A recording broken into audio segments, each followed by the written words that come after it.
ओम कृष्णाय वासुदेवाय हरये परमात्मने प्रणतक्लेशनाशाय गोविंदाय नमो नमः। वागर्थाविव संपृक्तौ वागर्थप्रतिपत्तये जगतः पितरौ वन्दे पार्वती परमेश्वरौ। या दुग्धापि न दुग्धेव कविदुग्धृभिरन्वहम् हृदिनः सन्निधत्तां सा सूक्तिधेनुः सरस्वती। भवति यदनुभावादेडमूकोऽपि वाग्मी जडमतिरपि जन्तुः जायते प्राज्ञमौलिः। सकलवचनचेतो देवता भारती सा मम वचसि विधत्तां सन्निधिं मानसे च। आचार्यचरणद्वन्द्वं भक्तिज्ञानाब्जभास्करं नमस्यामि मनः कर्म वाग्भिरन्तस्तमोपहम्। व्यासाय विष्णुरूपाय व्यासरूपाय विष्णवे नमो वै ब्रह्मनिधये वासिष्ठाय नमो नमः। वर्णानाम् अर्थसङ्घानां रसानां छन्दसामपि मंगलानां च कर्तारौ वन्दे वाणी विनायकौ। श्रीमन्नारायण नारायण नारायण श्रीमन्नारायण श्रीमन्नारायण नारायण नारायण श्रीमन्नारायण नारायण नारायण लक्ष्मी नारायण नारायण नारायण लक्ष्मी नारायण नारायण नारायण बद्री नारायण नारायण नारायण बद्री नारायण नारायण नारायण नर नारायण नारायण नारायण नर नारायण नारायण नारायण श्रीमन्नारायण नारायण नारायण श्रीमन्नारायण नारायण नारायण भजमन नारायण नारायण नारायण भजमन नारायण नारायण नारायण जप नारायण नारायण नारायण जप नारायण नारायण नारायण सब में नारायण नारायण नारायण सब में नारायण नारायण नारायण श्रीमन्नारायण नारायण नारायण श्रीमन्नारायण नारायण नारायण श्री लक्ष्मी नारायण भगवान की जय। श्री बालकृष्ण लाल की जय। श्री गिरिराज धरण की जय। श्याम सुंदर श्री अमने महारानी की जय। श्री वल्लभाधीश की जय। श्री द्वारिकाधीश की जय। श्री सुखदेव जी महाराज की जय। श्री सद्गुरुदेव भगवान की जय। नमः पार्वती पतये हर हर महादेव हर।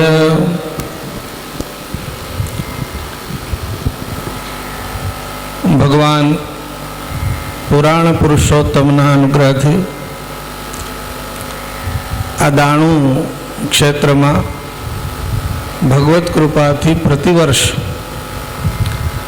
પુરાણની શિબિર ચાલે છે અને એ પુરાણની શિબિરના માધ્યમથી ભગવાનના સ્વરૂપભૂત સંતો એનું આપણને સાક્ષાત્કાર થાય.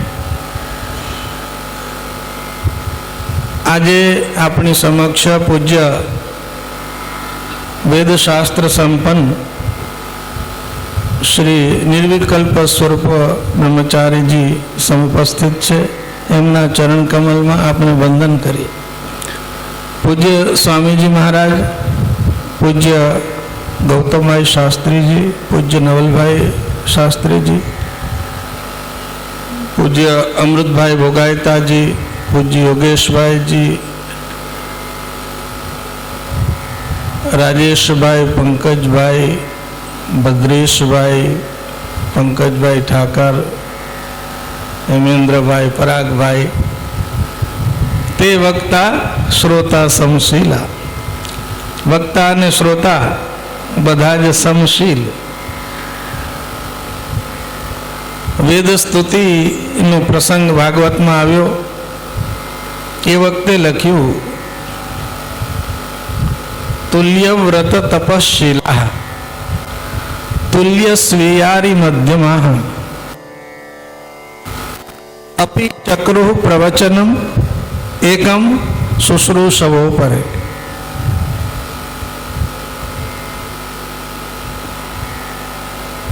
સનત કુમારો બધા જ વ્રતમાં, તપમાં અને શીલમાં કોઈ એકબીજાથી ઉતરતા નહીં.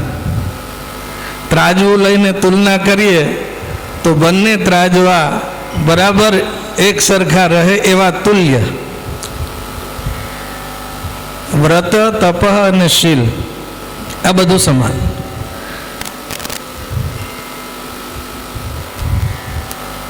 ધર્મથી તુલ્ય. વ્રત, તપ, શીલ ધર્મતઃ તુલ્યા. તુલ્ય સ્વીયારી મધ્યમાં, જેના માટે પોતાનો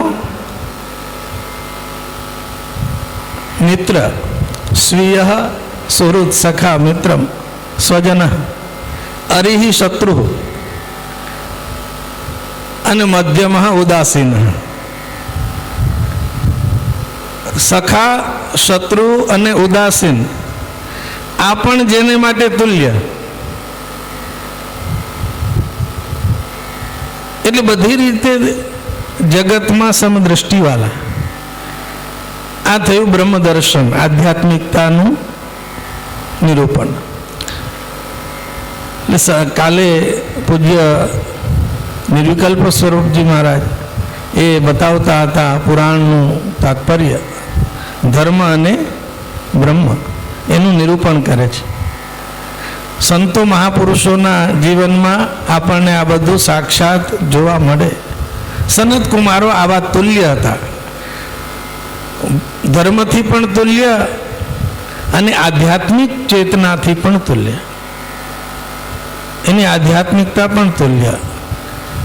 પરંતુ જ્યારે જ્યારે પ્રસંગ આવે તો એકને પ્રવચન બનાવે. પ્રવચન શબ્દના બે અર્થ થાય, ભાષણ અને ભાષણ કરનાર. પ્રવચન અને પ્રવચનકાર માટે પણ પ્રવચન શબ્દ. પ્રોચ્યતે યત તત્ પ્રવચનમ પ્રોચ્યતે યેન સહ પ્રવચનઃ તમ પ્રવચનમ ચક્રુઃ એકમ પ્રવચનમ ચક્રુઃ પ્રવક્તારમ ચક્રુઃ અન્યે શુશ્રૂષવઃ ત્રયઃ શુશ્રૂષવઃ. તો એવા વિવિધ ક્ષેત્રના વિદ્વાનો, વેદશાસ્ત્રના જાણકારો અને વડીલ સ્વજનો, માતાઓ, બહેનો, આપણે બધા પુરાણ પ્રજ્ઞા આપણી અંદર સ્થિર થાય એના માટે પાપા પગલી કરીએ છીએ. પુરાણ પુરુષોત્તમનો અનુગ્રહ ઉતરે પછી તો ભગવાન આપણને ઉઠાવી લે. પણ બાળક હોય એ પોતાના હાથ ઊંચા કરે ને તો તો માતા પિતા મોટા ભાઈ એને તેડી લે, એમ આપણે થોડાક હાથ ઊંચા કરશું તો ભગવાન આપણને ઉઠાવી લે.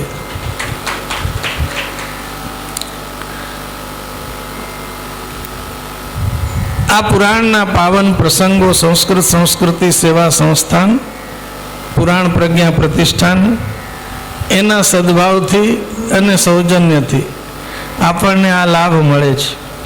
અને એ લાભનું મૂળ પૂજ્ય દાદાજી.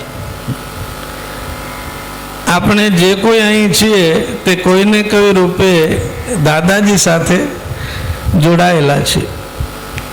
પૂજ્યપાદ કૃષ્ણશંકર શાસ્ત્રીજી,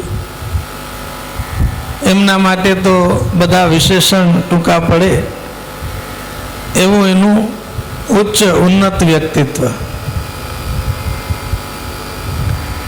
અને પોતાના જીવનમાં અતિથિ સ્વરૂપે સર્વત્ર વિચરણ કરનારા. એમણે પોતાનું ઉપનામ અતિથિ રાખ્યું હતું.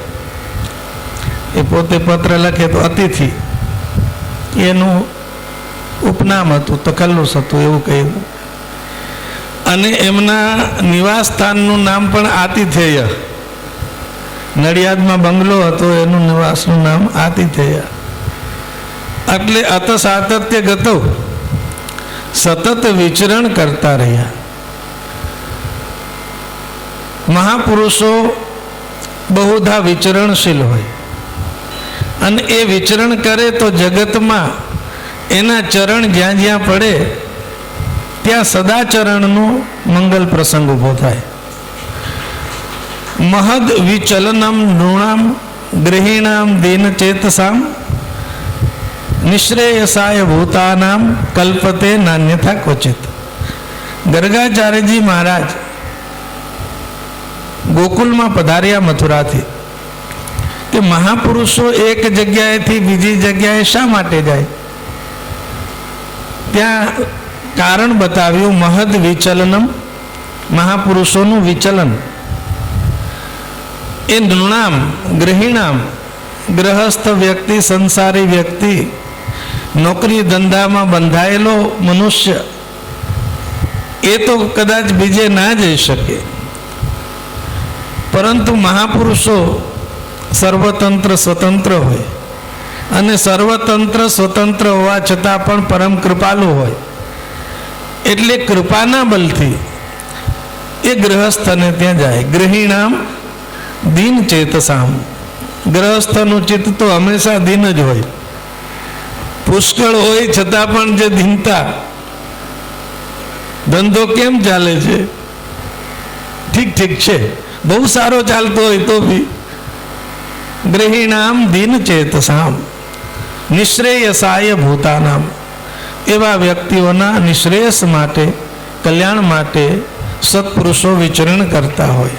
તો એવા અતિથિ સ્વરૂપે જેમણે જીવનભર વિશ્વમાં વિચરણ કર્યું અને લોકોને ભગવદી આચરણની શિક્ષા આપી. દાદાજી નાની કથા પણ કરે, મોટી કથા પણ કરે. અને કોઈક જગ્યાએ મોટો સત્કાર થાય તો પણ એ જ સ્થિતિ, કોઈક જગ્યાએ ઓછો સત્કાર થાય તો પણ એ જ સ્થિતિ. અને ક્યાંક પ્રસંગ આવે તો આપીને આવે. અને આ બધી જ પરિસ્થિતિમાં એક જ હેતુ, ભગવત કથા થાય. અમે એક વખત પૂજ્ય દાદાજી સાથે મધ્યપ્રદેશના એક ગામમાં ગયેલા અને મંદસોરની પાસે કોઈ ટેકરી પર્વત જેવું, ને ત્યાં સતત ભગવાન મહાદેવ ઉપર જલાભિષેક થઈ જાય એવું મંદિર, અને ત્યાં દાદાજી કથા કરે. એ વખતે પૂજ્ય દાદાજીની સાથે હું ને પૂજ્ય ભાગવત ઋષિજી સાથે રહેતા. તો ત્યાં સ્વયંપાક, બીજી કોઈ વ્યવસ્થા નહીં. તો દાદાજી, અમે તો અમારે એટલી ઉંમર નહીં અને અમને કંઈ આવડે નહીં, પણ દાદાજી સ્વયં એ રસોઈ સિદ્ધ કરે. કથા કરીને આવે તો શાક માર્કેટમાં ગાડી ઊભી રાખીને શાક પણ લેવાનું અને રસોઈ બી કરે. પણ આશ્ચર્યની વાત તો એ કે અમે શાક સુધારવામાં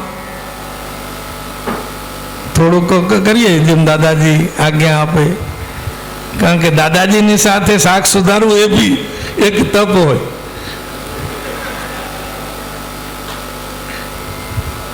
જલનું પાત્ર કેમ ઉઠાવવું ને એ લીધા પછી કેમ મૂકવું એ બી તપશ્ચર્ય. એટલે આપણે બધું કરીએ એ સાવધાનીથી કરવું પડે. દાદાજી જે રસોઈ સિદ્ધ કરે પછી એ વખતે ગેસ ચૂલો ના હોય, પ્રાઇમસ હોય ને એના ઉપર ખીચડી કે ભાત કે જે મૂક્યા હોય એ મૂકી દે. પછી ત્યાં ભાગવત ઋષિજીને એ ભાગવત ભણાવે. તો એમાં મને બી સાંભળવાનો અવસર મળતો. જેમ ભગવાન ઉદ્ધવજીને સંભળાવે ને તો ત્યાં મૈત્રેય મુનિ બી બેઠા હોય, અને પછી મૈત્રેય મુનિ વિદુરજીને સંભળાવે ગંગા દ્વારે. તો ત્યારે અમે એમની પાસેથી પ્રહલાદ સ્તુતિ ભણતા.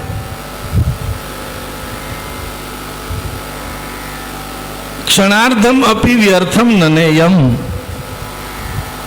એક ક્ષણ પણ વ્યર્થ ન જાય એવું દાદાજીના જીવનમાં અનેક વખત આ એમનું શાસ્ત્ર વાત્સલ્ય, ભાગવત વાત્સલ્ય. ટ્રેનમાં એક બે વખત અમે સાથે જતા હતા તો દાદાજીની સાથે હોઈએ એટલે દાદાજી પછી દાદાજી તો ઓછું ઊંઘે અને આપણે ઓછું જાગીએ.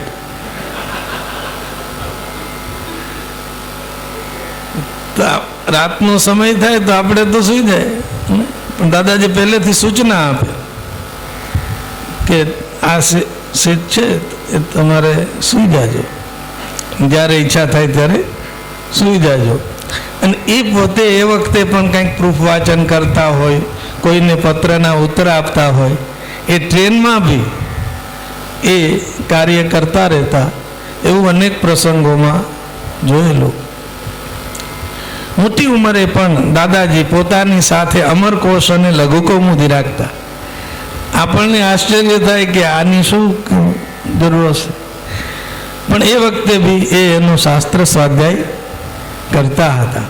અવંધ્યમ દિવસમ કુર્યાત દાનાધ્યન કર્મ બી. કંઈક દાન, કંઈક અધ્યયન, કંઈક સત્કર્મ, વ્રત, જપ, એનાથી દિવસ સાર્થક થાય એવું દાદાજીના જીવનમાં જોવા મળતું. અને એટલે પૂજ્ય દાદાજીએ પોતાને પણ ઉપયોગી થાય અને વિદ્યાર્થીઓને પણ ઉપયોગી થાય એટલે પંચામૃત બનાવ્યું હતું. આપણે કર્મકાંડમાં તો પંચામૃત બનાવીએ, પણ દાદાજીએ 5 ગ્રંથોનું સંકલન કરી અને પંચામૃત નામથી એક ગ્રંથ બનાવ્યો. એમાં શબ્દ રૂપાવલી, ધાતુ રૂપાવલી, પછી સૂત્રાષ્ટાધ્યાયી, પછી તર્ક સંગ્રહ અને સમાસ ચક્ર. એટલે પૂજ્ય દાદાજીના મનમાં એવો ભાવ કે અમૃત એ રસાયણ છે, એ પીવાથી જેમ દેવો પરિપુષ્ટ થાય એમ વિદ્યાર્થીને અને વિદ્વાનને હંમેશા માટે પુષ્ટ રહેવું હોય, તુષ્ટ રહેવું હોય, રૂષ્ટ રહેવું હોય તો એણે પંચામૃતનું સેવન કરવું જોઈએ. અને એ પોતે સાથે પંચામૃત રાખતા, ભક્તિ નિકુંજ સાથે રાખે અને પોતાના જીવનકાળ દરમિયાન કથા કરતા કરતા આટલું બધું મોટું વિશાળ સાહિત્ય એમણે આપ્યું. અનેક ટીકોપેત, ભાગવત. આપણા સૌનો અનુભવ છે કે નાનકડો ગ્રંથ બી પ્રકાશિત કરવો હોય તો કેટલો બધો સમય લાગે, કેટલી બધી શક્તિનો ઉપયોગ કરવો પડે, સંપત્તિનો ઉપયોગ કરવો પડે. તો આવા વિશાળકાય ગ્રંથો પૂજ્ય દાદાજી આપ્યા. સદગ્રંથોનો સ્વાધ્યાય નિરંતર કરતા. આચાર્ય ચરણ મહાપ્રભુજીના તત્વાર્થ દીપ નિબંધમાં એક વાક્ય છે, શાસ્ત્રમ અવગત્ય કાયવંગ મનોભિ કૃષ્ણ સેવ્ય. શાસ્ત્ર જ્ઞાન મેળવ્યા પછી ભગવત સેવા કરવી. શાસ્ત્ર જ્ઞાન, એ શાસ્ત્ર જ્ઞાન મેળવ્યા પછી ભગવત સેવા કરે. એટલે આપણે ત્યાં કર્મ કાંડ, ઉપાસના કાંડ, જ્ઞાન કાંડ, એ બધા કાંડો છે. ભક્તિ માર્ગી માટે શાસ્ત્ર જ્ઞાન મેળવ્યા પછી પણ ભગવત સેવા કરવી. એટલે પૂજ્ય દાદાજી શાસ્ત્ર જ્ઞાન પણ મેળવે અને એ મેળવ્યા પછી એ સેવા બી કરે, નિત્ય સેવા કરે. અને સત્પુરુષો પોતાની ક્રિયાથી ઉપદેશ આપે.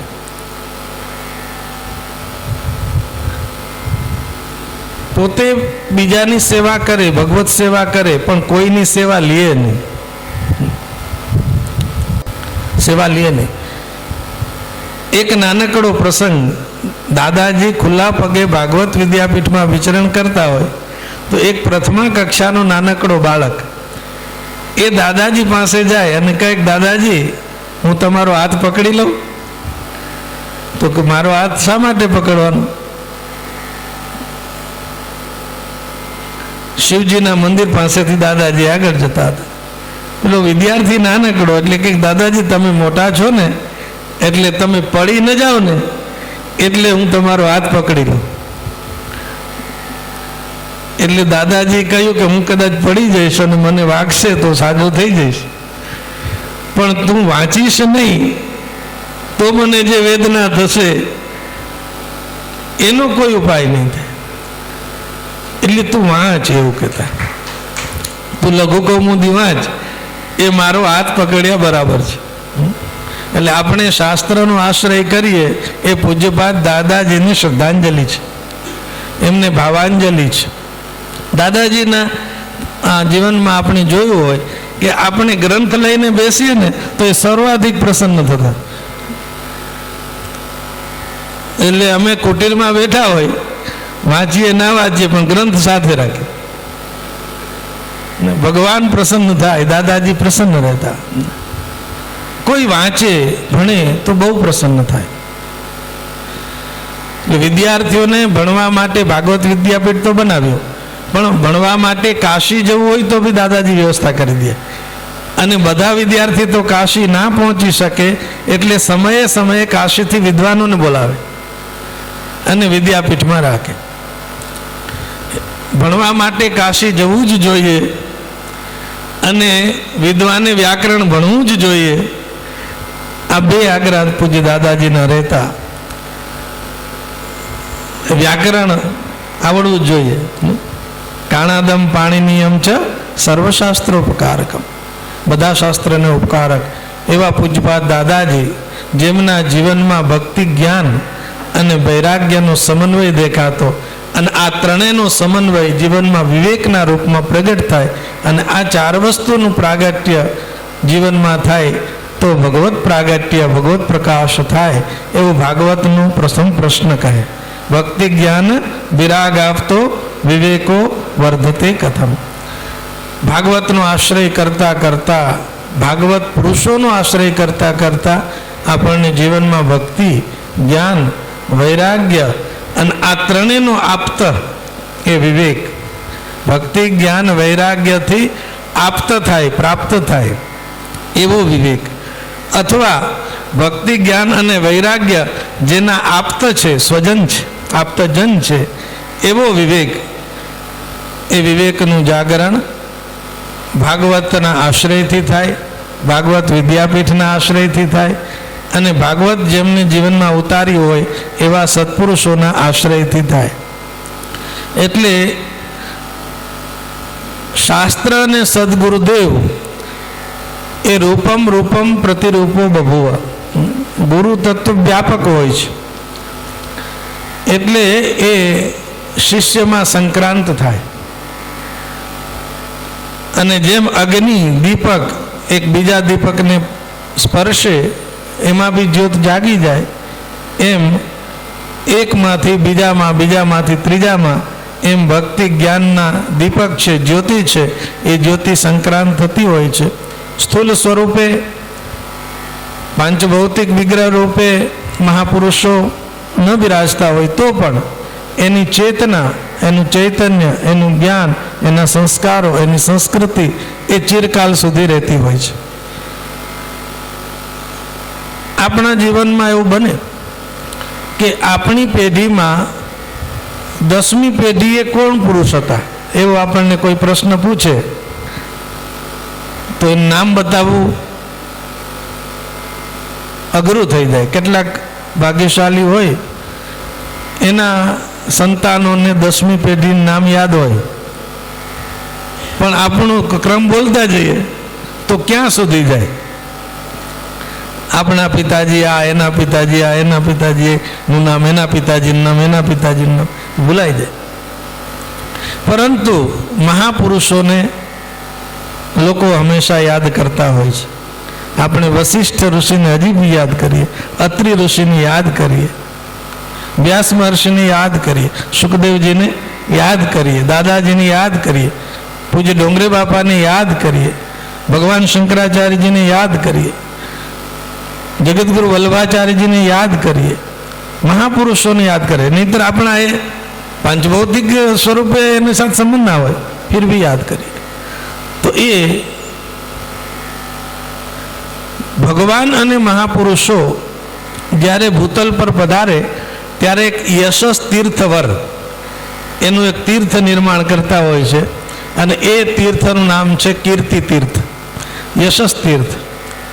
યસ્મિન સત્કર્ણ પિયુષે યશસ તીર્થવરે સકૃત શ્રોત્રાંજલિ રૂપસ્પૃશ્ય ધુનુતે કર્મ વાસનામ અથવા ધુનોતી કર્મ વાસનામ. કર્મ વાસના છૂટી જાય એવું યશ તીર્થ, યશનું સરોવર, કીર્તિનું સરોવર, કીર્તિની નદી એ મહાપુરુષોની અને ભગવાનના ચરિત્રની બનતી હોય છે. અને એ જ એનું અવગાહન કરે, એનું આચમન કરે. આખી નદી તો ના પી શકીએ આપણે, આખા સરોવરને ના પી શકીએ. એ તો અગસ્ત્ય ઋષિ જેવા કોઈ હોય કે પૂરા સમુદ્રને પી જાય, પણ આપણે તો આચમન કરીએ તો બી આપણા અંતઃકરણમાં જે કર્મ વાસનાઓ છે, જે આપણું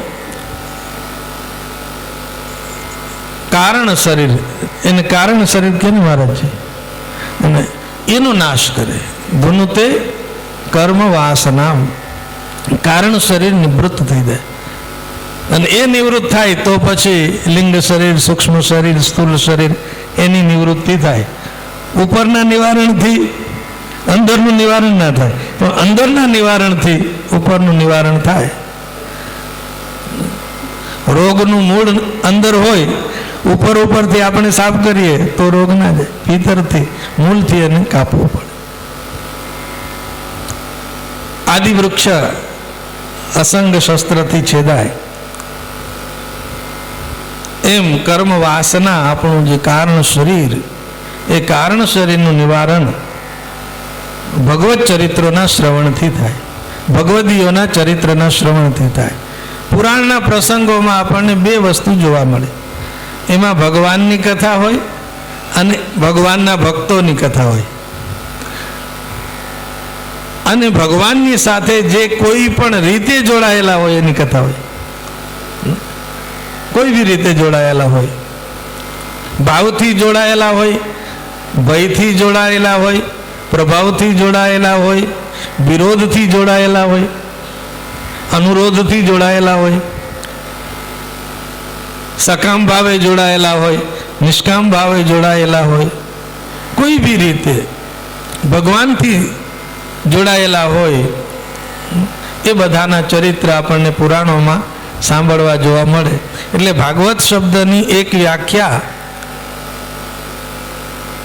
બદ્રીનાથ શાસ્ત્રીજી મહારાજ કરતા અને પૂજ્ય દાદાજીના મુખેથી એ આપણે સાંભળેલું કે ભાગવત એટલે શું, તો કે ભગવાંશ્ચ ભગવંતશ્ચ ભગવંતશ્ચ ઇતિ ભગવંત. ભગવાન એટલે પૂર્ણ પુરુષોત્તમ, ભગવંત એટલે ભગવાનના અવતારો, અને ભગવંત એટલે ભગવાનના ભક્તો. આ ત્રણેયને ભાગવતમાં ભગવાન શબ્દથી કીધા છે. એ બધાનો દ્વંદ્વ સમાસ કરે એટલે ભગવંત થાય. અને પછી ભગવતામ ઇદમ ભાગવતમ, આ બધાનું ચરિત્ર જેમાં હોય એ ભાગવત છે. એવા બધા જ પુરાણના સદગ્રંથો છે. એવો એક ગ્રંથ એ આપણે મત્સ્ય પુરાણનો આશ્રય કરી રહ્યા છે. મત્સ્ય નારાયણ ભગવાન કી. મત્સ્ય નારાયણ ભગવાન એ પછી એનું પૂંછ જેમનું હલાવે એમણા આપણે ફંગોળાઈએ. પ્રલય કાલમાં તરંગ આવે અને તરંગનો રંગ જેવો હોય એ રીતે આપણે ગતિ કરીએ. પરંતુ સારમ સારમ સમુદ્ગ્રહ્ય વક્તાઓ વ્યાસ નિષ્ણાત પણ હોય અને સમાસ નિષ્ણાત પણ હોય, બંનેથી કરી શકે. શંકરાચાર્ય ભગવાન કહે કે કરોડો ગ્રંથોથી પણ નિરૂપણ થઈ શકે ને અડધા શ્લોકથી પણ થઈ શકે. શ્લોકાર્ધેન પ્રવક્ષ્યામિ, અડધા શ્લોકથી પણ કરે. અને આપણી પાસે બીજો કોઈ ઉપાય ના હોય ને, કાલમાં કર્મમાં બંધાયેલા હોવાથી આપણે જેટલું સારૂપ્ય આવે એટલું કહી શકીએ. કારણ કે કાલની યાત્રા કરતાં પણ આજની યાત્રા અઘરી હોય છે. કાલે 25 અધ્યાય હતા, આજે 50 અધ્યાય. 25 અધ્યાયમાં એટલું થાય તો 50માં તો શું થાય?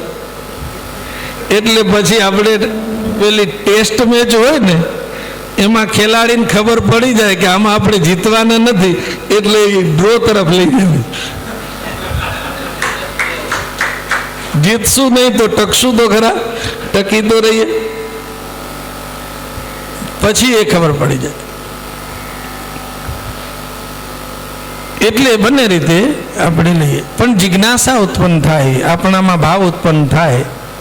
એટલે આ 3 દિવસ દરમિયાન અને આખા વર્ષમાં જે લોકો 15 અધ્યાયનો પાઠ અને પ્રવચન કરતા હતા એ બધા મત્સ્ય પુરાણથી જોડાયેલા છે. એટલે આપણું મત્સ્ય નારાયણ ભગવાનનું સ્મરણ છે એ વર્ષોથી ચાલે. અને આ 3 દિવસ તો દરમિયાન તો આપણે 5 કલાક 6 કલાક બેસીએ એટલે શું ચાલે છે તો મનમાં ખબર પડે, મત્સ્ય પુરાણ ચાલે છે, મત્સ્ય પુરાણ ચાલે છે. એટલે મત્સ્યનારાયણ ભગવાનનું સ્મરણ થઈ જાય. 142મો અધ્યાય ઋષિ મુનિઓના પ્રશ્ન સૂતજીના ઉત્તર હોય. ચતુર્યુગાની યાનિસ્યો પૂર્વે સ્વાયં ભુવેન્તરે એષામ નિસર્ગમ સંખ્યામ ચ શ્રોતુમ ઈચ્છામો વિસ્તરાત. ઋષિ મુનિઓ સાંભળવાની ઈચ્છા વ્યક્ત કરે ને ત્યારે એક શબ્દ બી મૂકે છે, વિસ્તરાત શ્રોતુમ ઈચ્છામાં. પુરાણના વક્તા અને શ્રોતા બંને ઉદાર હોય છે. વક્તા એટલા ઉદાર હોય કે બધું બોલ્યા પછી પણ એવું કહે, કિમ ભૂયઃ શ્રોતુમ ઈચ્છસી. સુખદેવજી મહારાજને પરીક્ષિત રાજાને બધું સંભળાવે ભાગવત, પછી હવે શું વધારે સાંભળવું છે? કિમ ભૂયઃ શ્રોતુમ ઈચ્છસી. એ બધું સંભળાવ્યા પછી પણ એ સંભળાવે, એટલા ઉદાર હોય છે. અને ગોપીજનો તો એને ભૂરી દાજના કે છે, થોડું ના આપે. વક્તા બહુ જ ઘણું આપે. અને શ્રોતા પણ ઉદાર હોય. એટલે આપણે ક્યારેક એની 1 કલાક વધારે લઈ લઈએ, 2 કલાક વધારે લઈ લઈએ તો પણ એને કંટાળો ના આવે. અને અહીંના તો એકે શ્રોતાને કંટાળો ના આવે એવા શ્રોતા છે. જાગૃત શ્રોતા, સાવધાન શ્રોતા, જાગૃત શ્રોતા. સોતા શ્રોતા નહીં, સોતા શ્રોતા નહીં, જાગૃત શ્રોતા. બોલનારને તો ઊંઘ ના આવે, એ સમજાય, કારણ કે એને બોલવાનું હોય. બોલવાનું તો કર્મ છે એટલે એમાં ઊંઘ ના આવે. પણ શ્રોતાને ઊંઘ આવવાની શક્યતા રહે, કારણ કે શ્રોતા એ કર્મયોગી નથી, એ જ્ઞાનયોગી છે. વક્તા છે એ કર્મયોગી છે, કારણ કે જીભ કર્મેન્દ્રિયમાં આવે. જીભ બોલે ત્યારે કર્મેન્દ્રિય, જીભ સ્વાદ લે ભોજન કરે ત્યારે જ્ઞાનેન્દ્રિય, રસના જ્ઞાનેન્દ્રિય, અને જીહવા બોલે ત્યારે એ કર્મેન્દ્રિય. એટલે વક્તા બોલતો હોય ત્યારે એ કર્મયોગી છે. અને શ્રોતા એ શ્રવણેન્દ્રિયથી સાંભળે. શ્રવણેન્દ્રિય એ જ્ઞાનેન્દ્રિય છે. સાંભળવાનું કામ જ્ઞાનેન્દ્રિયનું છે. એટલે વક્તા કર્મયોગી અને શ્રોતા જ્ઞાનયોગી. શ્રવણ કર્મ એ જ્ઞાનેન્દ્રિયનું કર્મ છે. હવે સમાધિ કોને લાગે?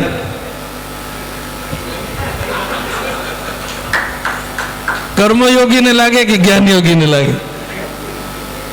સવિકલ્પ સમાધિ કે નિર્વિકલ્પ સમાધિ એ બધી જ્ઞાનયોગીને લાગે. કર્મયોગીને એ તો કર્મમાં પરવાયેલો રહે. રજોગુણમાં સમાધિ થોડી હોય. તો ઋષિ મુનિએ પ્રશ્ન કર્યો, વિસ્તારાત શ્રોતુમ ઈચ્છામાં, વિસ્તારથી સંભળાવો. એટલે આપણે અહીં વિસ્તારથી નહીં સંભળાવીએ. આપણી વિસ્તારથી સંભળાવી શકાય એવી શક્તિ પણ નથી. તો સૂત પુરાણી મુનિ, જેમને 4 લાખ શ્લોકો કંઠસ્થ હતા, એવા સૂત પુરાણી મુનિ એ 4 યુગનું વર્ણન કરે, પ્રમાણ આપે. અને એ પ્રમાણ આપતા પહેલા સમયની ગણના કેવી રીતે થાય એ આપ્યું. આપણે કાષ્ઠા નિમેષા દશ પંચ ચૈવ ત્રિંશચ્ચ કાષ્ઠામ ગણયેત કલામ તુ 30 કલાશ્ચૈવ ભવેન મુહૂર્તા 33 રાત્ર્યહની સમેતે.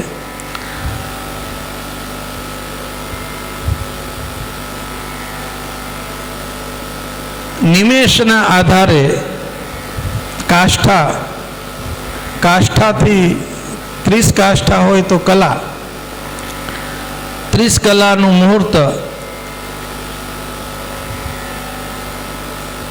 અને એ મુહૂર્તના ક્રમથી રાત અને દિવસ બને. આપણી 15 દિવસ રાતનું એક પખવાડિયું, એવા 2 પખવાડિયા થાય એટલે મહિનો થાય. આપણો એક પક્ષ એ પિતૃઓનો એક દિવસ, અને આપણું એક વર્ષ એ દેવતાઓનું એક દિવસ. એ રીતે ક્રમથી બતાવે. આપણા 6 મહિના ઉત્તરાયણ, 6 મહિના દક્ષિણાયન એ દેવતાઓનું દિવસ અને રાત એ ક્રમથી વર્ણન કર્યું. અને પછી અલગ અલગ દેવતાઓના વર્ષ કરતાં બી સપ્તર્ષિઓનું વર્ષ છે. એના પછી ધ્રુવ સંવત્સર છે. આ રીતે અલગ અલગ વર્ષના પ્રમાણ આપ્યા. 4 યુગ, એમાં સત્યયુગ, ત્રેતાયુગ, દ્વાપરયુગ અને કલિયુગ એ દિવ્ય વર્ષના પ્રમાણમાં 4000, 3000, 2000 અને 1000. દિવ્ય 4000 સત્યયુગ, દિવ્ય 3000 ત્રેતાયુગ, દિવ્ય 2000 દ્વાપરયુગ, દિવ્ય 1000 કલિયુગ. અને 1000માંથી એક મીંડું કાઢીએ એટલા એના સંધ્યા અને સંધ્યાંશના વર્ષ. એટલે કૃતયુગનો સંધ્યાંશ 400 વર્ષ, પછીના 300 વર્ષ, પછીના 200 વર્ષ, પછીના 100 વર્ષ દિવ્ય વર્ષના પ્રમાણમાં. એટલે આ સહેલું રહી આપણને ગણિતની દ્રષ્ટિએ ઉતરતા ક્રમે રાખીએ. એવા યુગોના વર્ણન કર્યા. કૃતયુગ, ત્રેતાયુગ, દ્વાપરયુગ અને કલિયુગ અલગ અલગ વર્ણન છે. મનુષ્ય વર્ષના પ્રમાણમાં 4,32,000 વર્ષનું કલિયુગ. અને એ કલિયુગમાં બી હજી 5200ની આસપાસના વર્ષો ગયા એવું પુરાણોને સમજાવે, જ્યોતિષશાસ્ત્ર સમજાવે. તો હજી તો ઘણું બધું બાકી છે. અને એમાં આપણે કેટલી વાર આવવાનું જવાનું થશે એ તો કાલે સ્વામીજી વર્ણન કરતા હતા ને, છક ભાગ ભાગ. તો એમાં પુનરપી જનનમ પુનરપી મરણમ પુનરપી જનની જઠરે છે. પણ સદગુરુ મહારાજની કૃપા થઈ જાય તો વચ્ચેથી બી સદગુરુ મુક્તિમાં બી આપણી યાત્રા થઈ જાય. ક્યારેક આપણે પગપાળા જઈએ, ક્યારેક ટ્રેનમાં જઈએ, ક્યારેક કારમાં, ક્યારેક વિમાનમાં બી જઈએ. યાત્રા વિવિધ રૂપે થાય.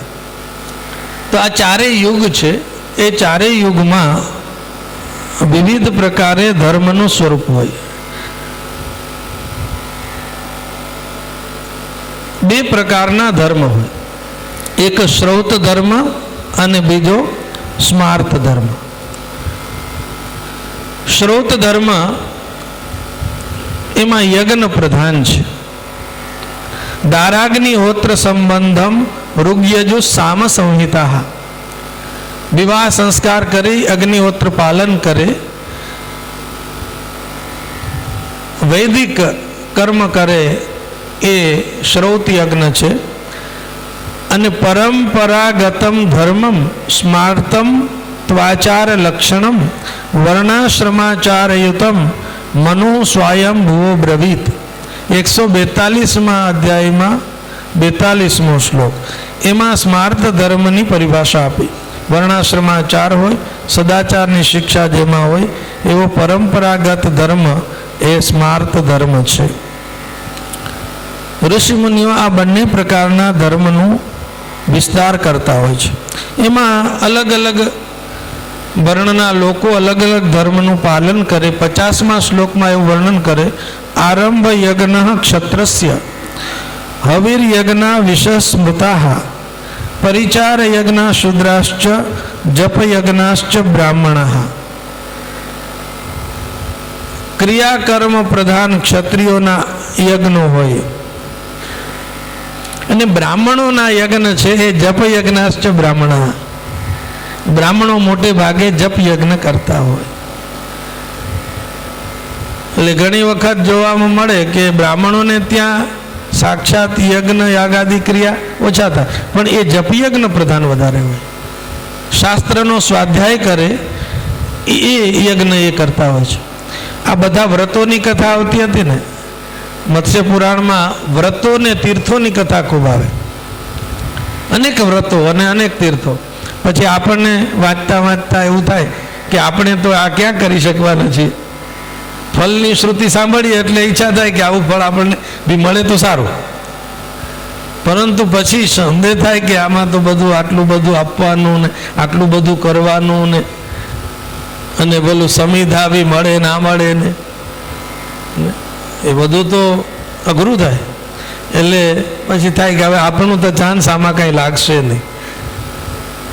એટલે એમ સાંભળતા સાંભળતા આગળ સાંભળીએ ને તો પછી ઋષિમુનિઓ બહુ દયાળુ હોય. એણે એ કીધું કે આ કદાચ કાંઈ કરી ના શકે, પણ આ વ્રતો જે 60 આપ્યા છે ને એને સાંભળશે કે સંભળાવશે તો બી ફળ મળશે, એવું બી લખ્યું છે. એટલે ત્યારે ક્યારેક આપણને ધારણા બંધાય કે આમાંથી પૂરેપૂરું નહીં મળે તો થોડુંક તો આપણને મળી શકે છે. અને આ ચારેય યુગમાં ધર્મની મર્યાદા એમાં એવું નિરૂપણ કર્યું હોય છે કે સત્યયુગમાં 80% ધર્મ હોય અને 20% અધર્મ હોય. 80% ધર્મ અને 20% અધર્મ. અહીંયા 5 પાદ બતાવ્યા છે ને, 100ના 5 ભાગ કરીએ એટલે 20 થાય. પછી ત્રેતા આવે તો એમાં 60-40નો રેશિયો થઈ જાય. 60% ધર્મ, 40% અધર્મ. પછી દ્વાપર આવે એટલે 20% આમ વધારતું જવાનું, આમ ઘટાડતું જવાનું, એવું આમાં વર્ણન છે. 40% ધર્મ અને 60% અધર્મ દ્વાપરમાં. અને પછી કલિયુગ આવે એટલે 40%નું 20% આમ કરી દે, એટલે 20% ધર્મ અને 80% અધર્મ, એવું વર્ણન આમાં આવે છે. એક એક પાદ છે એ ઘટતું જાય. તો તો ધર્મ બહુલ કૃતયુગ છે, સતયુગ છે. પૂજ્ય દાદાજીના મુખેથી કથા આપણે સાંભળતા કે એક માણસને 4 દીકરા હતા અને એ 4 દીકરાને એક કામ સોંપ્યું અને પછી સમય થયો ત્યારે પૂછ્યું, એક દીકરાને પૂછ્યું કે કાર્યમ કૃતમ, તો એણે કીધું કે કૃતમ પિતાજી કૃતમ. પછી બીજો દીકરો આવ્યો, એને પૂછ્યું કૃતમ,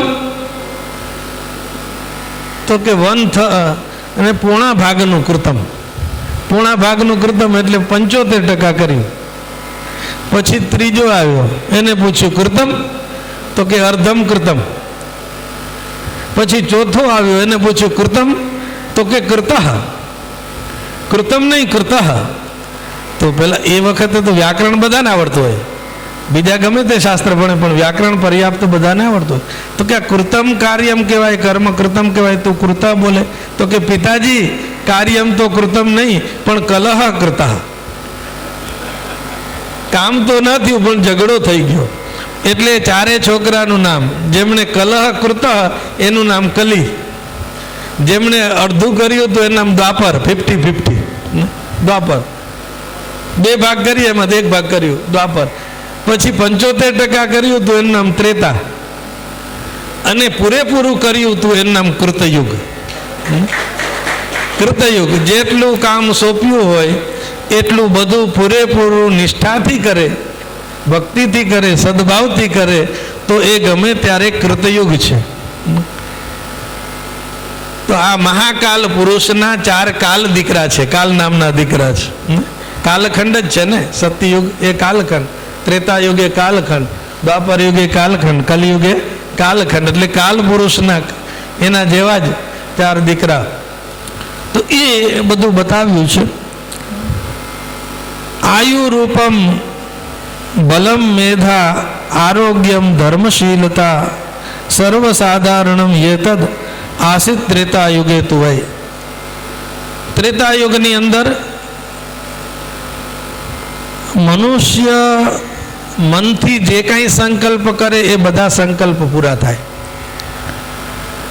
વાણીથી જે કાંઈ બોલે એ એનું કામ પૂરું થાય, અને હાથથી જે કાંઈ કામ કરે એ બી પૂરું થાય. સંકલ્પિતેન મનસા વાચા વા હસ્તકર્મણા ત્રેતા યુગે યવિકલે કર્મારંભ પ્રસિદ્ધ્યતિ.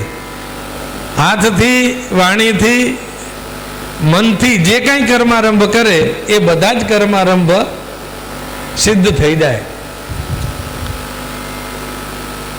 અને લોકો બધા જ સુખી હતા, બધા પ્રસન્ન હતા. આ બધી વસ્તુ બધાને સરખી રીતે મળી હતી. જ્યાં વિષમતા હોય ત્યાં દુઃખ હોય, જ્યાં વિષમતા હોય ત્યાં પાપ થાય,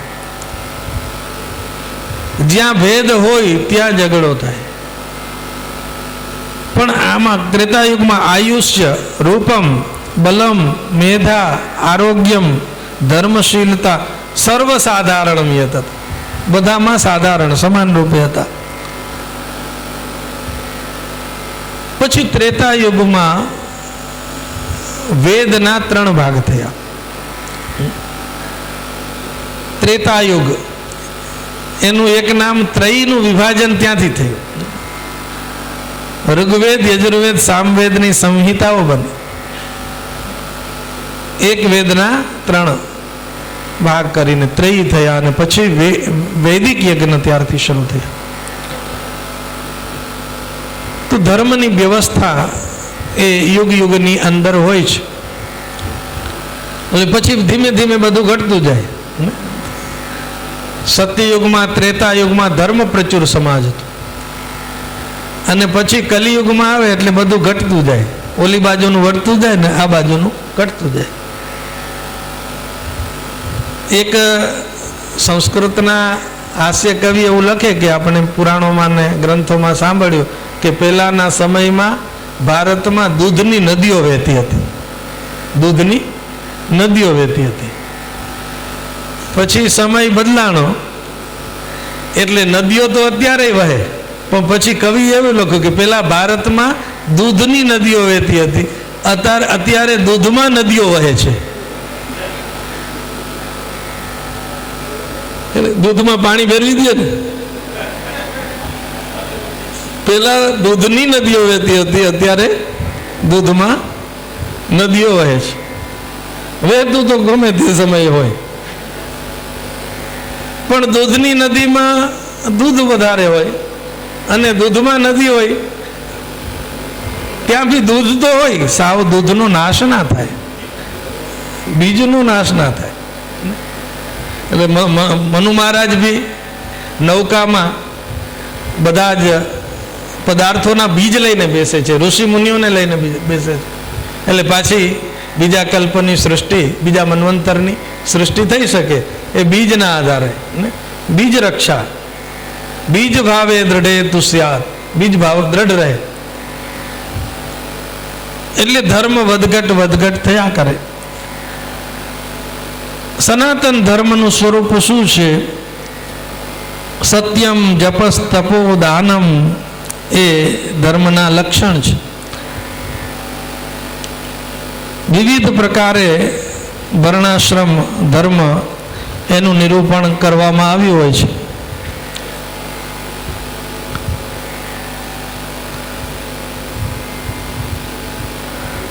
અન્યોન્યસ્યા વિરોધેન પ્રાપ્યન્તે નૃપતે સમમ અર્થો ધર્મશ્ચ કામશ્ચ યશો વિજય એવ ચ. એકબીજાનો વિરોધ કર્યા વગર ચારે ચાર પુરુષાર્થોની સિદ્ધિ કરે. ઈજ્યા દાનમ તપ સત્યમ ત્રેતા ધર્માસ્તુ વૈસ્મૃતા. ત્રેતાયુગના આ ધર્મો કયા છે. આગળ જતા સનાતન ધર્મનું સ્વરૂપ બતાવે છે.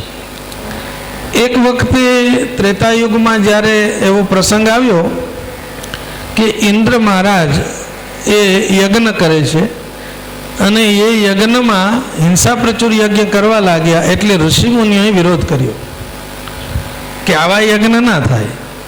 અધર્મો બલવાનેશ, આ તો બહુ મોટો અધર્મ છે.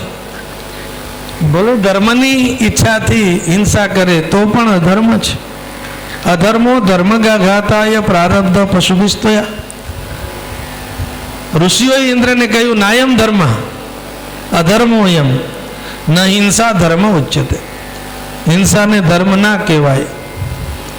વેદે જે કહ્યું હોય, આગમોએ શાસ્ત્રોએ જે કહ્યું હોય એવું કરાય.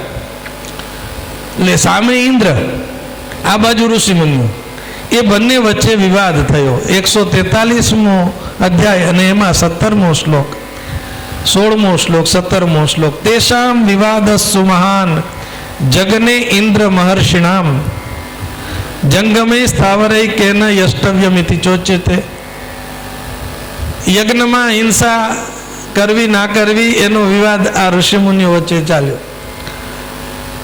પછી એવું નક્કી કર્યું કે આપણે કોઈ જાણકારને પૂછીએ, એવી સમજોતા કરી. આ બાજુ ઇન્દ્ર ના માને, આ બાજુ ઋષિઓ ના માને, વાત સ્વીકારે. એટલે આકાશચારી વસુ, ઉત્તાનપાદ રાજાના દીકરા, એને પૂછ્યું કે ઉત્તાનપાદ નંદન, તમે બતાવો કે યજ્ઞ વિધિ આ રીતે કરવો હોય પશુ બલિ થાય કે ના થાય. એટલે વસુએ એવું કહ્યું કે હિંસા સ્વભાવો યજ્ઞસ્ય ઇતિ મેં દર્શનાગમા. 21મા શ્લોકમાં એમને પોતાનો નિર્ણય જાહેર કરી દીધો કે યજ્ઞમાં હિંસા થઈ શકે, આવું કીધું. પણ ઋષિમુનિઓના મનમાં વાત ન બેઠી કે આવું ના હોય. એટલે એમણે વસુને શાપ આપ્યો. આકાશમાં ઉડતો હતો વિમાનચારી કે હશે જે, એને શાપ આપ્યો, પાતાલમાં જતા રહ્યા વસુ. એટલે હવે આ તો બધું ધર્મસ્ય તત્વમ નિહિતમ ગુહાયામ, એ બહુ ગહન હોય. પાછું આ સૂત્રને યાદ રાખો, વિદંતિ માર્ગમ દિવ્યાનામ દિવ્યા એવન માનવા. એટલે આપણને સમજ ના પડે ત્યારે મત્સ્ય પુરાણ ભગવાન આપણને સમાધાન આપી દે કે આપણી સમજની બહારની વાત છે. પણ વસુ છે એ પાતાલમાં જતો રહ્યો. ત્યાં એક આપણને માર્ગદર્શન મળે એવું નિર્ણય આપ્યો કે કોઈ ધર્મના વિષયની બાબત હોય તો એકલા ઉતાવળે ઉતાવળે નિર્ણય નહીં આપવાનો. વસુધા તલચારિતુ તેન વાક્યેન સોભવત ધર્માણામ સંશય છેદતા રાજા વસુ અધોગત. ધર્મ વિષયમાં આવો નિર્ણય આપ્યો, ઋષિઓએ શાપ આપ્યો, વસુનું અધોગમન થઈ. એટલે પછી કીધું તસ્માન ન વાચ્યો એકેન બહુજ્ઞે નાપી સંશય.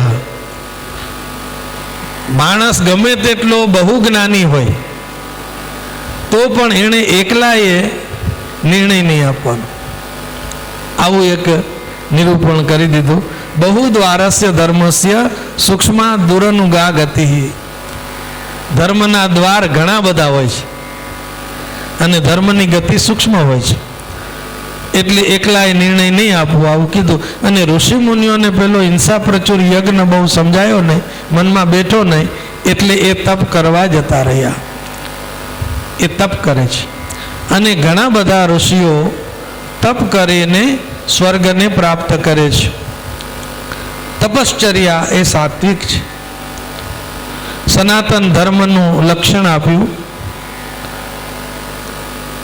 અદ્રોહશ્ચ અપી અલોભશ્ચ દમો ભૂત દયા સમઃ બ્રહ્મચર્યમ તપઃ શૌચમ અનુક્રોશમ ક્ષમા ધૃતિ સનાતનસ્ય ધર્મસ્ય મૂલમ એતદ દુરાસદમ.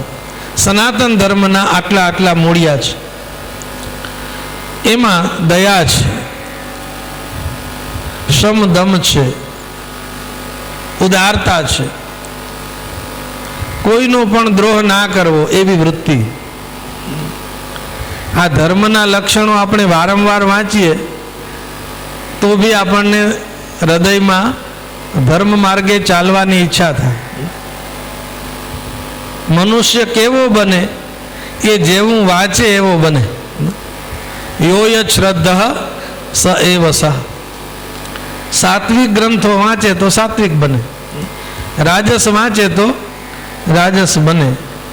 આપણે થોડાક દિવસ બિઝનેસમેનોના ચરિત્રોને વાંચીએ ને તો આપણને કંપની ખોલવાનું મન થઈ જાય કે આ તો આટલું બધું, આમાં બહુ ફાયદો છે.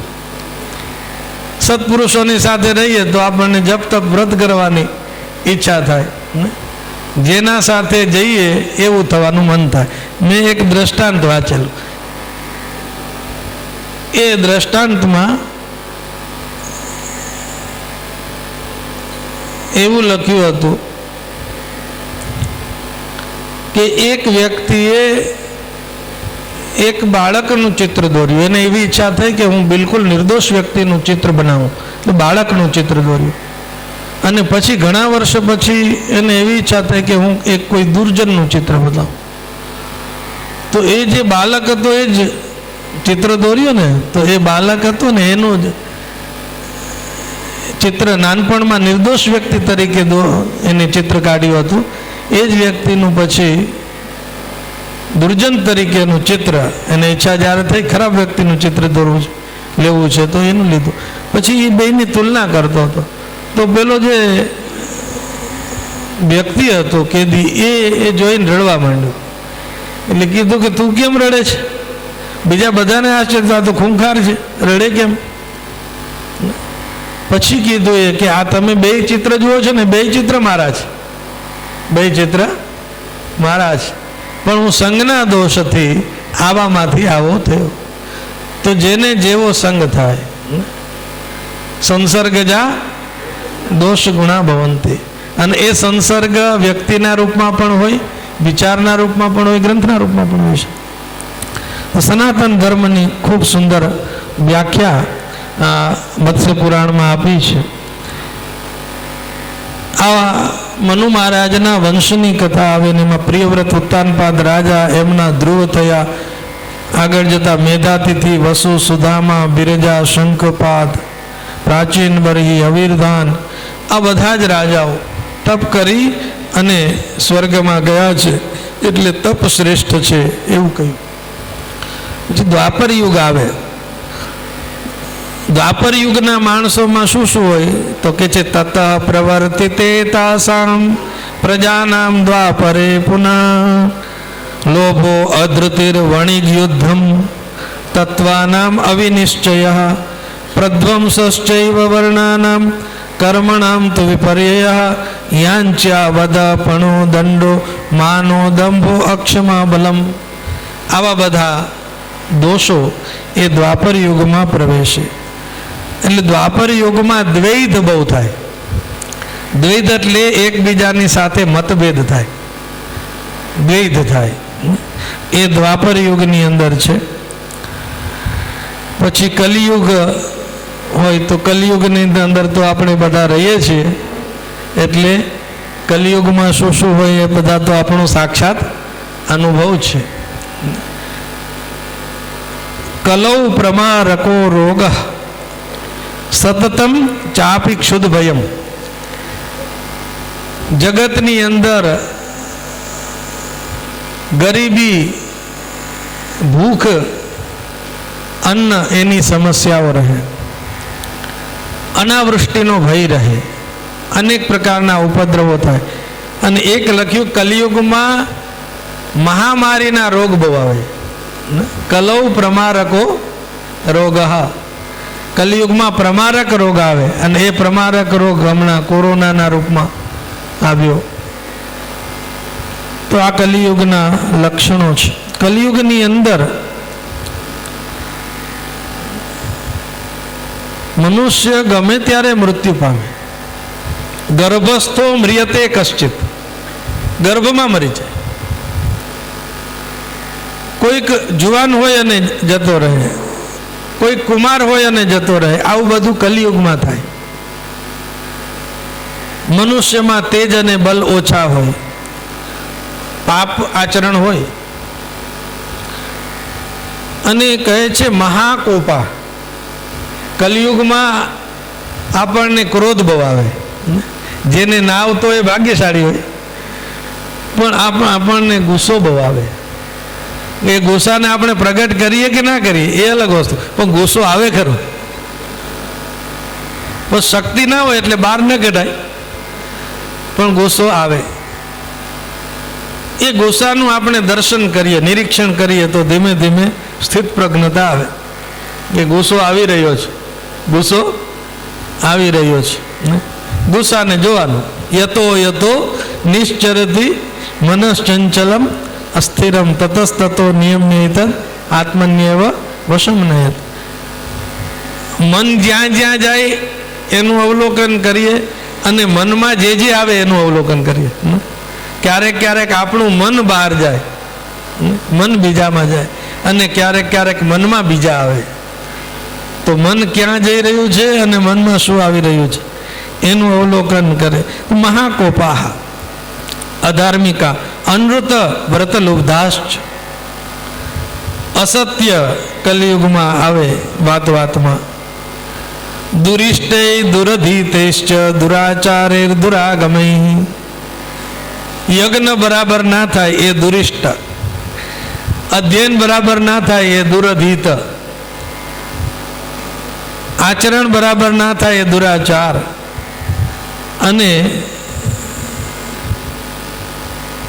આગમ શાસ્ત્ર અથવા તો જ્યાં જવું કરવું જોઈએ, જે જગ્યાએ ના જવું જોઈએ ત્યાં જાય એ દુરાગમ. અને અહીંયા એક બીજું કલિયુગ માટે એ કહે છે, આમાં સાવધાન કરે છે બ્રાહ્મણોને. વિપ્રાણામ કર્મ દોષેશ્ચ પ્રજાનામ જાયતે ભયમ. બ્રાહ્મણોના દોષોને લીધે પ્રજામાં ભય ઉત્પન્ન થાય છે.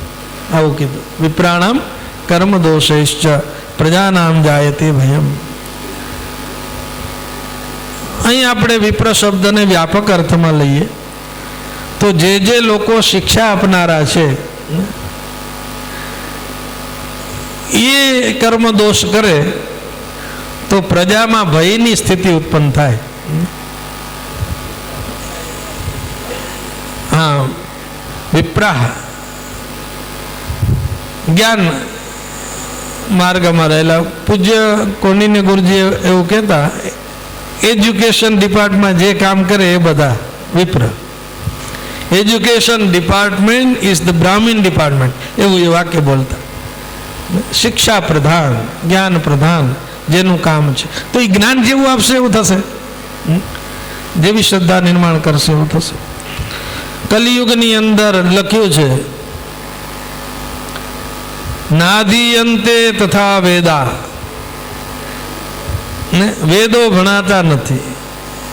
નયજંતે દ્વિજાતય, દ્વિજાતિ લોકો, ત્રૈવર્ણિક લોકો યજ્ઞ કરે નહીં. ઉત્સદંતી તથા ચૈવ વૈશ્ય સાર્ધમ તુ ક્ષત્રિયા. આમ બધું ભેળસેળ થઈ જાય કલિયુગમાં. ઓનું ઓના કરવા માંડે, ઓનું ઓના કરવા માંડે.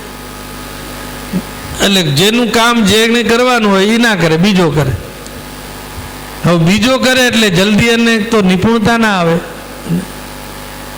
આપણે રોજ કપડાં સીવતા હોય, દરજીનું કામ કરતા હોય, તો એ દરજીની કામમાં જેટલી ફાવટ આવે એટલી પછી સોનીના કામમાં ના આવે. એટલે બીજું જોઈને જ્યાં લાભ મળે ત્યાં હાથ અજમાવે, એટલે બધું ભેળસેળ થઈ જાય. કર્મની ભેળસેળ થઈ જાય, વર્ણની ભેળસેળ થઈ જાય, ધર્મમાં અધર્મની ભેળસેળ થઈ જાય.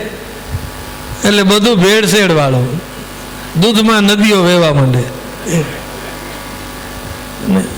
એવું કીધું છે.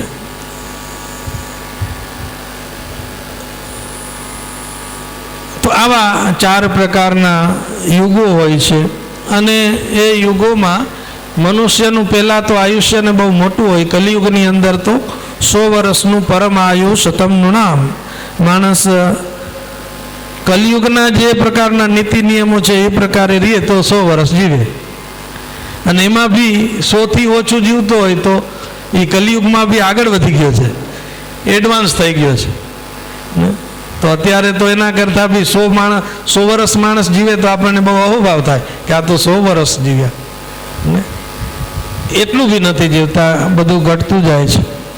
અલગ અલગ પ્રકારના પશુ પક્ષીઓ પ્રાણીઓ એના બી કેવડા હોય એનું વર્ણન કર્યું છે મત્સ્ય પુરાણની અંદર. ઊંચાઈ કેવડી હોય ને કેવા પ્રકારના હોય એ બધું બતાવ્યું છે. કલિયુગમાં ધીમે ધીમે માણસોની ઊંચાઈ ઓછી થતી જાય, આમ ઓછા થતા જાય ને આમ વધતા જાય. ઓલું ઘટ્યું તો આમ વધ્યું ને. એટલે કલિયુગમાં માણસ ઓછો હોય. એટલે આપણે એવું કહી શકીએ કે ઊંચાઈ જેટલી ઓછી એટલો કલિયુગ. આપણે માપવાનું નહીં એવું સૂત્ર બોલ્યા હતા ગૌતમભાઈ શાસ્ત્રીજી. મપાય નહીં, એટલે કોઈને માપવાનું નહીં, પણ આપણે આપણું માપ કાઢવું. ક્યાંક આપણે આપણી ઊંચાઈને બધું દેખાડવું પડે ને કે તમારી ઊંચાઈ કેટલી છે, વજન કેટલું છે. આપણે ઇન્સ્યોરન્સ કઢાવીએ તો આ બધું પૂછે આપણે, હા તમારી ઊંચાઈ કેટલી છે, તો આપણને ખબર હોય તો કેવા કામ લાગે. વજન કેટલું છે, કારણ કે વજન જોઈ પછી ઇન્સ્યોરન્સ કાઢવા જે હોય તો કાઢે, નહીં તો ના કાઢે. આપણી અરજી કાઢી નાખે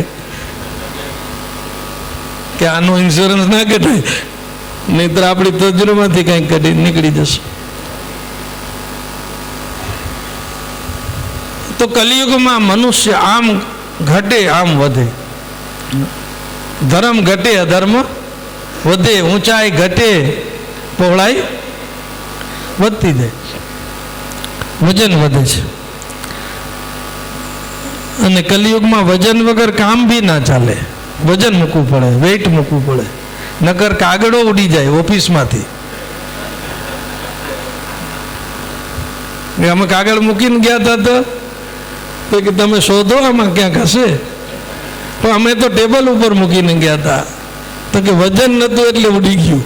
પંખા બહુ ચાલે છે, વજન રાખો. એટલે કલિયુગમાં તો બધું આવું.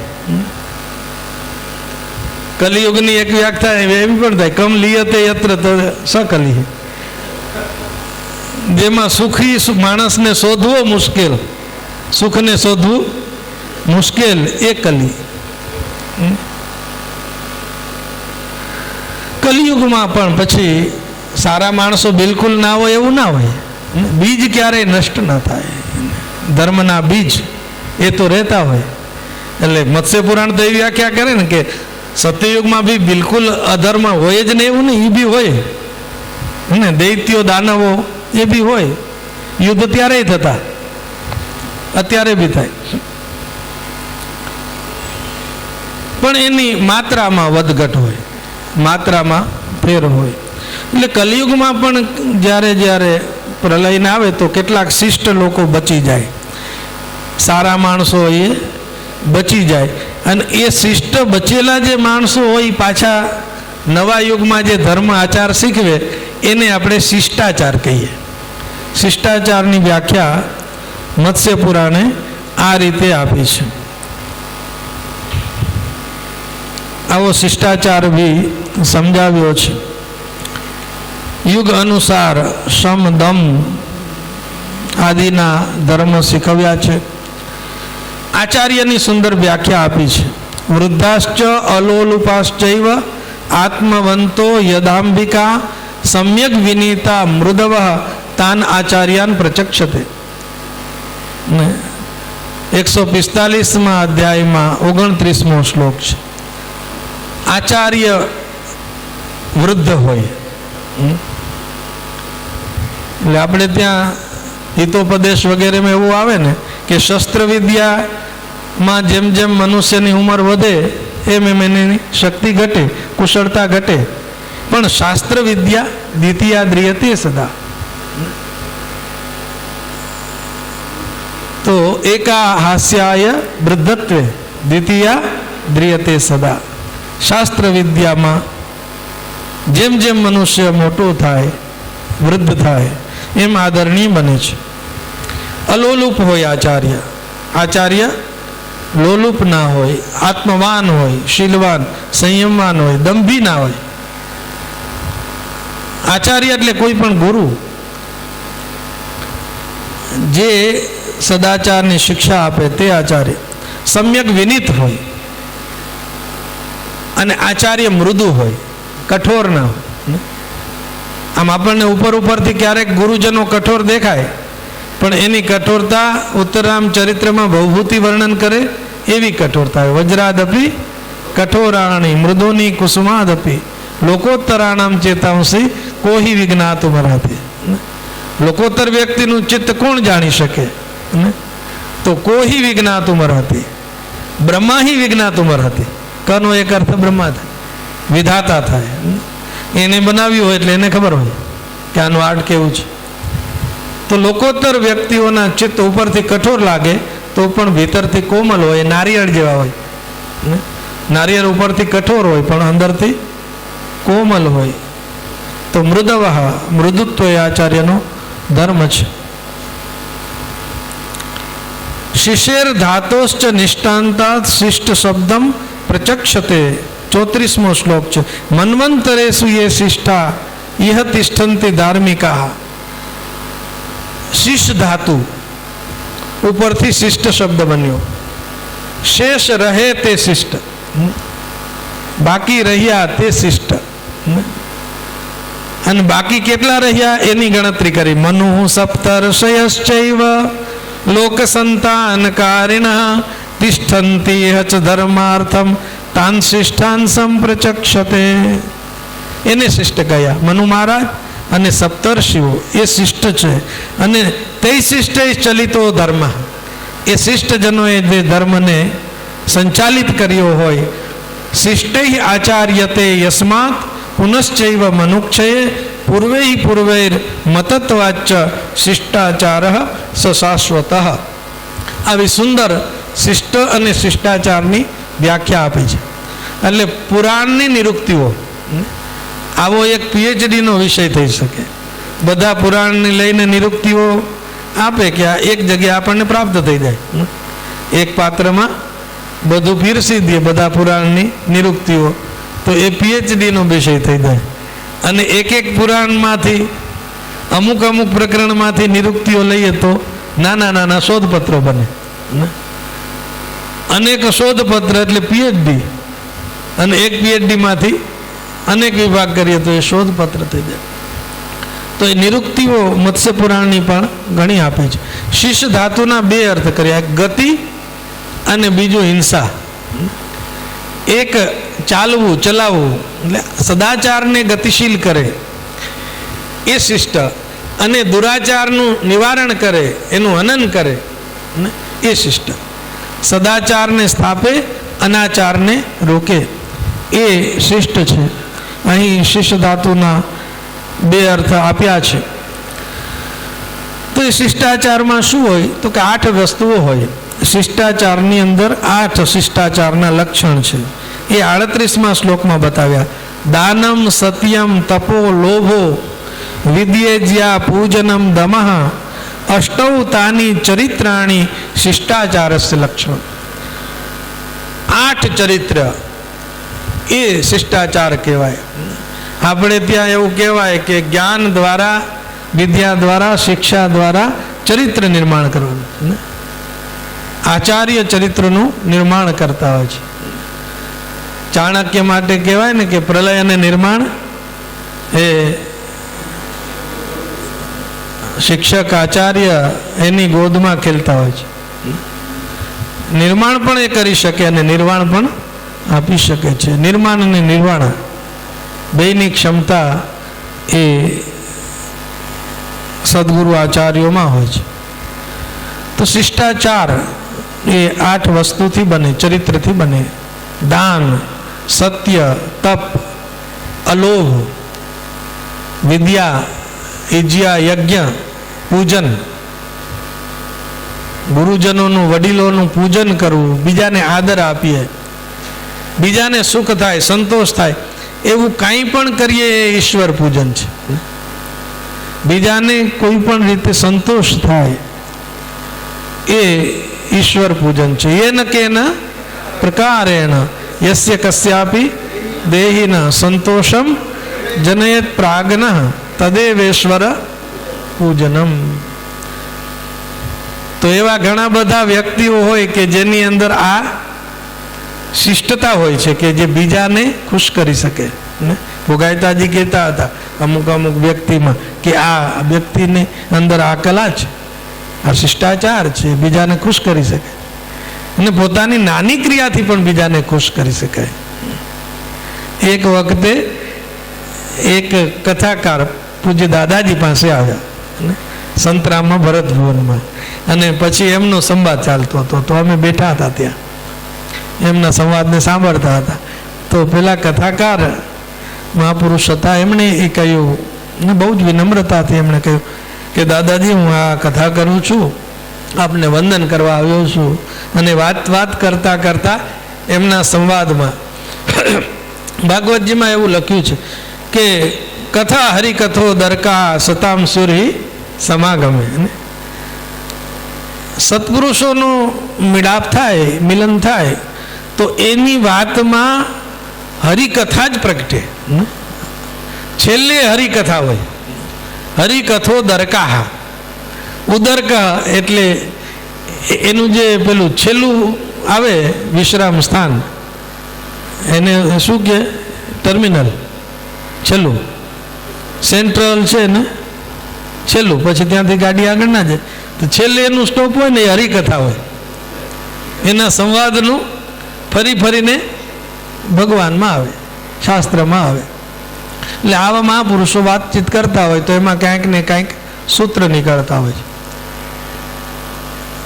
ઉપસર્તવ્યા સંત યદ્યપિ તે કિમપી ન ઉપદિશંતિ યાસ્તેષામ સ્વૈર કથા તા એવ ભવંતી શાસ્ત્રાણી. તો એ વાતચીતમાં એવું નીકળ્યું કે દાદાજી હું કથા કરું છું, આપને વંદન કરવા આવ્યો છું, આપ બહુ સારું કામ કરો. દાદાજી તો સબકે પ્રિય સબકે હિતકારી, સૌના પ્રિય અને સૌનું હિત કરે, સત્પુરુષોના લક્ષણમાંનું એક લક્ષણ છે. તો એમને કહ્યું કે હું કથા કરું છું પણ મારી પાસે મારું કંઈ નથી. હું તો વ્યાસ મહર્ષિએ જે સામગ્રી સિદ્ધ કરી દીધી છે એને પીરસું છું. હું તો એક પીરસણીયો છું. પછી દાદાજી એક વાક્ય બોલ્યા એ કે પીરસણીઓ જો ઉદાર હોય તો રસોયાની પ્રતિષ્ઠા, ગરધણીની પ્રતિષ્ઠા વધારે, અને પીરસણીઓ કંજૂસ હોય તો રસોયાની ઇજ્જત બગડે.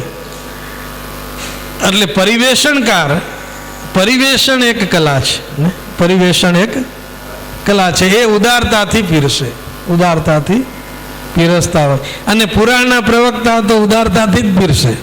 એટલે આપણે ત્યાં 3 દિવસ છે એટલે મત્સ્ય પુરાણમાં મંડુક પ્લુતિ કરવી પડે. વ્યાકરણમાં એક મંડુક પ્લુતિ હોય ને, એક સૂત્રનું પદ હોય તો ઠેકડો મારીને બીજા સૂત્રમાં જતો રહે, એ દેડકાનો ઠેકડો હોય. આપણે તો આ મંડુક પ્લુતિથી બી આગળની પ્લુતિ છે. મત્સ્ય પુરાણમાં આપણે જે પ્લુતિ કરીએ એ અત્યારે એક રોજડ હોય છે, ખબર? રોજડ, નીલગાય. આપણી તો નીલ પ્લુતિ છે, નીલવી છે. શાસ્ત્રમાં આ નથી કીધું, પણ નીલ પ્લુતિ, આપણે નીલ પ્લુતિ. અને મત્સ્ય પુરાણમાં તો પ્લુતિ હોય જ ને. આપણે પેલા વેલ માછલીને હોય, નાની નાની માછલી હોય તો નાનો કૂદકો મારે, મોટી માછલી હોય વેલ તો એનો કૂદકો તો પ્લુતિ એ બી મજા છે. સમાસ અભ્યાસ પણ બહુ ઉદાર હોય કથા. આ 3 દિવસ છે એટલે આપણે પ્લુતિ કરવી પડે છે એવું નહીં. આ 3ના 4 દિવસ કરીએ તો પ્લુતિ તો એવી જ રહેશે. એટલે 4ના 7 કરીએ ને. ભાગવત કથાકાર 7 દિવસમાં ભાગવત કરતા હોય તો એને ઠેકડા મારવા જ પડે ને, પ્લુતિ તો કરવી જ પડે. પછી પંચમ સ્કંદ આવે એટલે કૂદકો મારે, એટલે સીધા ભરતજીના ચરિત્રમાંથી 26મા અધ્યાયમાં જતા નરકના વર્ણન, કે આવા નરક હોય તો છૂટવાનો ઉપાય, સીધા 6ઠામાં જતા રહે કે સાંભળો અજામિલનું ચરિત્ર. અને પછી 10મ સ્કંદ તો બહુ પ્લુતિ આવે, 11 સ્કંદ આવે પ્લુતિ. તો ગમે એટલા દિવસ હોય પણ પ્લુતિ રહેશે. શાસ્ત્રમાં પ્લુતિ તો રહેવાની જ હોય. તો સમાસ વ્યાસ નિષ્ણાતતાથી આપણે શાસ્ત્રોનું નિરૂપણ કરતા હોય છે. અને આ બધા જ શિષ્ટાચારના એકના લક્ષણ, દાન કોને કહેવાય, સત્ય કોને કહેવાય, તપ કોને કહેવાય, અલોભ કોને કહેવાય, વિદ્યા કોને કહેવાય, ઈજ્યા કોને કહેવાય, પૂજન કોને કહેવાય, દમ કોને કહેવાય, એના મત્સ્ય પુરાણે એક લક્ષણ આપ્યા છે. એક શ્લોકમાં એક લક્ષણ આપ્યા છે. અને આપણે બી ધર્મનું જ્યારે જ્યારે નિરૂપણ થતું હોય તો ધર્મને વિવિધ પ્રકારે સદગ્રંથોમાં નિરૂપણ કરતા હોય છે. 30 લક્ષણવાન ધર્મ, 30 લક્ષણવાળો ધર્મ છે એમ બી કીધું હોય. દશકમ ધર્મ લક્ષણમ, 10 લક્ષણવાળો બી ધર્મ કીધો હોય, 8 લક્ષણવાળો બી ધર્મ કીધો હોય. અને અહીંયા પણ અને અષ્ટ ચરિત્ર કીધા છે, શિષ્ટ ચરિત્ર. એ ધર્મના રૂપમાં છે. 8માં બી કહેવું હોય તો ધર્મનું સ્વરૂપ થઈ શકે. 8થી ઓછા કરીએ 4માં કેવું હોય તો બી થાય. ચતુષ્પાદ ધર્મ રૂપે બી વર્ણન કર્યું છે. પછી કીધું કે આ 4 પાદે નહીં, એનાથી બી ઓછું કરો, એક પદમાં કહો તો સત્યમ એક પદમ ધર્મ. એક પદથી લઈ અને અનેક પદો સુધી ધર્મની વ્યાખ્યા થઈ શકે. અને પુરાણોમાં, સદગ્રંથોમાં વિચારકો, વિવેકશીલ વિપ્રો એ વિવિધ વ્યાખ્યાઓ આપતા હોય છે. આપણે ત્યાં તો હજી આ તો થોડું ચાલુ થયું છે, એટલે જે વિવિધ પ્રકારની પ્લુતિઓ સાથે આપણે આગળ ગતિ કરવાના છીએ. એટલે આજે મત્સ્યનારાયણ ભગવાને કૃપા કરી કે આપણને બપોર પછી પણ 1 કલાક આપ્યો છે. એટલે અહીં આપણી અંદર બી પ્લુતિ થાય, ઉત્પ્લવન થતું. ભૂખ લાગે તો ભીતર બી ઉત્પ્લવન થાય. અને છતાં બી આપ તો બહુ જ તપસ્વી શ્રોતા છે. એટલે શાસ્ત્રનું, સદગ્રંથનું શ્રવણ થઈ શકે અને પરિવેષણ કરનારા શ્રોતા છે. અને આપણે અહીંથી લઈ જઈને યા તો ભણાવતા હોય કોઈ શિક્ષક હોય તો ત્યાં પીરસવાનું છે, કથા કરતા હોય તો વ્યાસપીઠ ઉપરથી પીરસવાનું છે, કર્મકાંડ કરતા હોય તો ત્યાં પુણ્યા વાચનમાં અને મંત્ર પુષ્પાંજલિમાં બી આપણે પરિવેષણ કરી શકીએ. વચ્ચે વચ્ચે બી જ્યાં કંઈ કર્મના સિદ્ધાંતોની સમજૂતી આપે ત્યાં બી પરિવેષણ કરી આપીએ. પણ પરિવેષણ છે એ વિવેકથી પરિવેષણ કરનારા હોય છે, કરતા હોય. માં હોય એ 5 વર્ષનું છોકરું હોય તો એની થાળીમાં એટલું મૂકે, ને 1 વર્ષનું હોય તો એની થાળીમાં એટલું મૂકે, અને 25 વર્ષનો છોકરો હોય તો એની થાળીમાં 3 રોટલા મૂકે. બધાની થાળીમાં ને અલગ અલગ પ્રકારે પરિવેષણ કરતા હોય છે. તો આપણે બી સદગ્રંથોનું આ અમૃત છે એનું પરિવેષણ યથાશક્તિ કરીએ. અને દાદાજી કેમ પરિવેષણ જો ઉદાર હોય તો રસોઈ બનાવનાર અને ઘર માલિકની યશ પ્રતિષ્ઠા વધે છે. અને રાજસુ યજ્ઞમાં પરિવેષણ કરનાર, પીરસનાર દ્રૌપદી ને પરિવેષણે દ્રુપદજા, એ એવા પીરસણિયા દ્રૌપદીજી કે એની પાસે અક્ષય પાત્ર ગમે એટલું પીરસે તો એ ઘટે નહીં. અને એવું આપણું બી હવે ભોજન થાય. અને આ ભજન તો આપણે કર્યું 3-4 કલાક, તો હવે થોડીક ઘડીઓ ભોજન કરીએ. અને ભોજન કર્યા પછી પાછું 3 વાગે બેસવાનું છે, જલ્દી બેસવાનું છે. એટલે અહીં જ વિરામ આપીએ.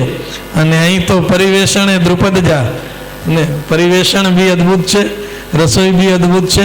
એટલે ભોગાઈતાજીને હું વાત કરતો હતો કે આપણે અહીં સુદામાજી જેમ દ્વારકામાં ગયા ને તો ત્યાં 2 દિવસ રોકાણા. ત્યાં એમને એવી અનુભૂતિ થઈ કે આત્માનમ સ્વર્ગતમ મેન. પોરબંદરથી દ્વારકા ગયેલા સુદામાજીને એવી અનુભૂતિ થઈ કે હું તો સ્વર્ગમાં આવી ગયો. એટલે આપણને બી અહીંયા દાણુમાં આવીએ 3 દિવસની શિબિરમાં તો આત્માનમ સ્વર્ગતમ મેન.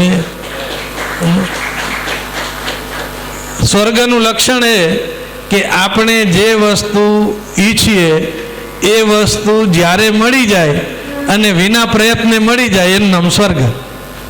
યન્ન દુઃખેન સંભિન્નમ નચગ્રસ્તમ અનંતરમ અભિલાષોપનીતમ ચ તત્સુખમ સ્વપદાસ્પદમ. તો આપણને અહીં તો જે કાંઈ કરે છે એ રાજુભાઈ કરે છે, અને એનાથી આટલા બધાનું થાય. એટલે આમ કાલે વિચાર કરતા હતા ને કે આવા બધા વ્રતો આવે, આ પર્વતનું દાન, આ પર્વતનું દાન, આ પર્વતનું દાન. તો ધાન્યાચલનું આપણે ભલે ધાન્યાચલના રૂપમાં દાન ના કરતા હોય, પણ અહીંયા આટલા દિવસ યજ્ઞ ચાલે ને આ બધું ભોજન થાય, એમાં ધાન્યાચલનું દાન થઈ જાય, એમાં શર્કરા પર્વતનું દાન થઈ જાય, એમાં ઘૃત પર્વતનું દાન થઈ જાય. અને આવા વિવિધ પ્રકારના દાનો બી નો પ્રવાહ એ બી વ્રત અને તીર્થ તપ. અને આ તીર્થ તો છે જ, આ તીર્થ તો છે. અહીં લખ્યું છે પુરાણ પઠનમ યત્ર તત્ર સન્નિહિતો હરિ. જ્યાં હરિ બિરાજે એ તીર્થ કહેવાય, જ્યાં સંતો બિરાજે એ તીર્થ કહેવાય, જ્યાં ભાગવત ગ્રંથ બિરાજે એ તીર્થ કહેવાય. તો અહીં ગ્રંથ પણ છે, ગ્રંથપાઠ છે, ભગવાન પણ છે, સંતો પણ છે, વિદ્વાનો પણ છે, એની ચરણ રજ પડે છે એટલે તીર્થ પણ છે. અને વ્રત બી થયા કરે છે, જપ તપ બી થાય છે. તો એવા દિવ્ય તીર્થમાં આત્માનમ સ્વર્ગતમ મેને એ ભાવ સાથે આજના સત્રને વિરામ આપીએ. શ્રી ગોવર્ધનનાથ કી, શ્યામ સુંદર શ્રી અમને મહારાણી કી, શ્રી વલ્લભાધીશ કી જય, શ્રી દ્વારિકાધીશ કી જય, શ્રી મત્સ્ય નારાયણ ભગવાન કી જય. નમઃ પાર્વતી પતયે હર હર મહાદેવ.